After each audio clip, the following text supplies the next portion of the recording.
and visited his father at a nursing home. From a box he retrieved his father's expired ID, a stack of cash, and a handgun. Seeing his son return to form, a spark lit up in the old man's eyes. Hutch began visiting tattoo parlors one by one, looking for someone with a bird tattoo on their wrist. Several shops claimed they had never seen such a person. He kept asking one by one. At one particular shop, the owner seemed to have a mysterious background. An old soldier standing nearby was even more observant. The tattoo shop owner quickly noticed that the ID Hutch showed was expired and the photo on it wasn't even of Hutch. He thought to himself that trouble had arrived and raised his steel knuckles. Two burly men behind him also looked eager to throw punches. Hutch calmly pulled out a wad of cash, saying he just wanted to find someone and didn't mean to cause trouble. The old soldier noticed the playing card tattoo on Hutch's wrist and immediately responded with respect. Thank you for your service. The old soldier locked the front door tightly and shut the steel window. The tattoo shop owner immediately understood this was not someone they could afford to mess with. How can I help you? Send me in the direction of this person. Following the clues, Hutch tracked down the target's home. The burglars were a married couple, Mexican immigrants. Without saying a word, Hutch struck the man in the head with the butt of his gun, demanding they return the watch and the cat-shaped bracelet. The woman quickly handed back the watch, but they genuinely claimed they had never seen the bracelet. Hutch, furious, decided they needed to be taught a lesson. He shoved the man to the ground and cocked his gun.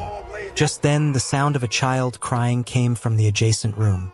Hutch opened the door and saw the couple's child born with a congenital illness.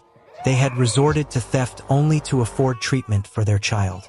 Hutch immediately lowered his weapon and chose not to make things harder for the family. But the anger bottled up inside him had nowhere to go. Powerless, he slammed his fist into the wall. The scene shifts to a bus. It's the last ride of the night with only 3 passengers on board. Hutch sits silently, returning home in frustration, thinking that perhaps the fire inside him would never ignite. But then a car blocks the bus. A group of drunk men stumble out. They've clearly been drinking heavily. They pound on the bus doors wildly. The driver, helpless, has no choice but to let them in. Hutch sits at the very back. The drunken men bring bottles onto the bus, snatch a book from one passenger's hands, and stomp on it without mercy. Still not satisfied, they begin harassing a young woman with an innocent face. Hutch gave a strange smile as he stood up and walked past the drunk men. The girl looked at him with pleading eyes. Hutch walked straight through the bus aisle and took the phone the driver was about to use to call the police. Very politely, he invited the girl to get off the bus, then shut the door behind her, staying inside himself. He took out a revolver and calmly removed all the bullets from the chamber. I'm gonna fuck you up. The hulking men burst into laughter, thinking that just one of them would be enough to handle the old man. The one with braided hair struck first. Hutch braced himself and took the punch, feeling the pain to provoke his wild instincts. Then he took 2 more hits. Hutch began to fight back, knocking the one with the braids to the ground and landing a retaliatory punch.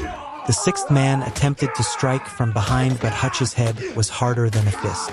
One by one, the drunken men fell. Their comrades pulled out knives and suddenly stabbed Hutch in the side. He fought through the pain and countered with a punch. They resorted to dirty tactics, rushing to gang up on him. Outnumbered, Hutch was kicked back. But the drunk men weren't much better off. One had eyes swirling with stars, another's face was bruised and battered. However, that was just the warm-up. He wrapped the watch around his wrist, then forcefully pulled out the knife that had sunk deep into his flesh. What came next was the real show. Hutch, like a wild beast unleashed from its cage, launched a furious attack on the drunken thugs. Realizing they were about to lose, the drunkards rushed to grab him tightly. The 4 of them worked together to throw him out of the vehicle. They groaned in pain. One had lost teeth, another had a broken nose. But Hutch got back up, staggered back into the vehicle, and cut the seatbelt to tie it around his arm. The girl took the chance to flee from the car. His face now revealed a savage expression, like he was ready to devour them whole. The drunkards were doomed. They charged at him, but Hutch took them all on.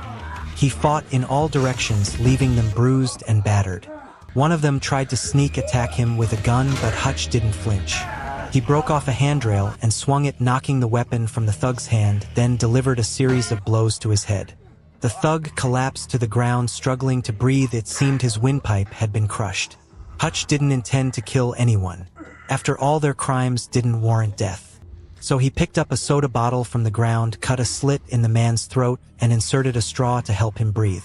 Tonight, Hutch had finally vented all the frustration he had bottled up over the past 20 years. However, trouble was quick to follow because the thug whose windpipe was crushed happened to be the younger brother of Yulian, the Russian mafia boss. The doctor said that his younger brother had suffered severe brain damage. The outlook was grim. Most likely he